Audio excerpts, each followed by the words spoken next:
ईमानदार किसान। एक गांव में एक गरीब किसान रहता था। वह बहुत ही ईमानदार और मेहनती आदमी था। वह अपने छोटे से खेत में काम करता और बहुत खुश रहता। पूरे गांव में किसान की ईमानदारी के बहुत ही चर्चा थे। उसका एक दोस्त था जो उस गांव के राजा के यहाँ सिपाही का काम करता था। वह किसान के घर उससे मिलने रोज आया जाया करता था।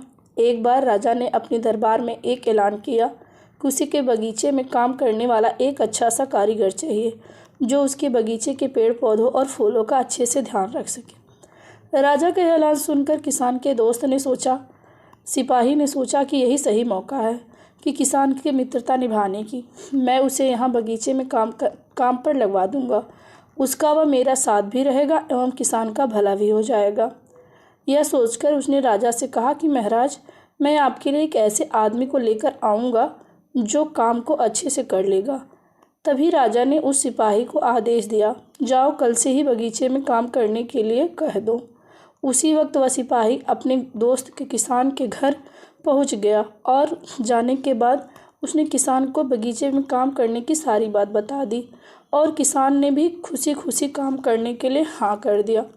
अगले ही दिन अपने दोस्त के साथ राजमहल पहुंच गया। सिपाही ने उसे राजा के सामने लेकर गया और राजा ने उस किसान को बगीचे की पूरी जानकारी और देखभाल का काम सौंप दिया। राजा ने कहा, तुम अगर पूरी ईमानदारी के साथ काम करोगे तो तुम्हें 50 सोने की मुद्राएं हर महीने दूंगा। किसान खुशी खुशी बगीचे में काम करने के लिए हाँ कह दिया और वह उसी वक्त बगीचे में काम करने लगा। किसान बगीचे को बहुत दिल से काम करता था। कुछ दिन बीत गए। किसान ने बगीचे को बहुत सुंदर व हरा भरा बना दिया। राजा को उसका काम बहुत पसंद आया। एक दिन किसान बगीचे में कुछ काम कर रहा था, खुदाई कर रहा था, तो उसने ज़मीन के नीचे कुछ महसूस किया। तो उसने खुदाई की तो देखा कि वहाँ एक नीचे बड़ी सी संदूक थी। किसान ने वह संदूक बाहर निकाला और खोला तो देखा कि वह सोने और चांदी से भरी हुई थी। यह देखकर किसान बहुत खुश हुआ और अपनी ईमानदारी दिखाते हुए राजा के पास पहुंचा। राजा किसान की ईमानदारी देखकर बहुत खुश हुआ और उसके साथ वहां गया जहां किसान ने खजाना निकाला था। राजा ने देखा तो कहा, यह खजाना तो हमारे पुरखों का है।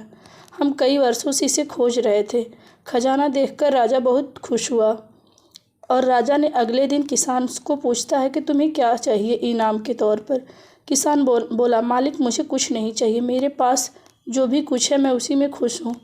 राजा उसकी इतनी अच्छी सी बात सुनकर खुश हो गया और उसे किसान से अपना मंत्री बनाने का फैसला किया। किसान और राजा खुशी खुशी काम